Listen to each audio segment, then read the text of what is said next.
இனிய மாலை வணக்கம். என் பெயர் பூஜா. நான் கிருஷ்ணன் ஜெயந்தி பற்றி பேச போகிறேன்.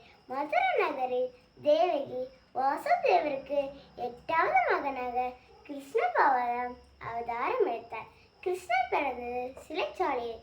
சிறைச்சாலையில் பிறந்த கிருஷ்ணர் கோகுலத்தில் வளர்ப்பத்தால் யசோதையார் வளர்க்கப்பட்டார்.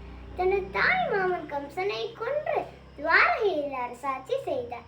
பாரதி போரில் பாண்டவர்களுக்கு உறுதுணையாக இருந்து போர்க்களத்தில் அர்ஜுனருக்கு தேரோட்டியாக வந்து வரும் கண்ணன் தானே. தேரோட்டியாக வந்த கண்ணன் தான் பார்த்தசாரதி என்றால் அழைக்கப்படுகிறார்.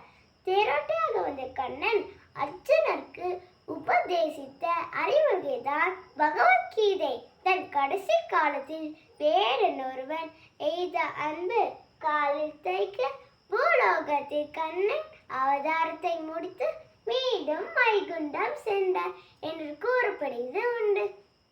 கிருஷ்ண ஜெயந்தி தினத்தில் பகவான் கிருஷ்ணன் நம் வீட்டிற்கு வந்து அருள் பாலிப்பதே கோகுலாஷ்டமி முக்கிய அம்சமாக பார்க்கப்படுகிறது. நன்றி, வணக்கம்.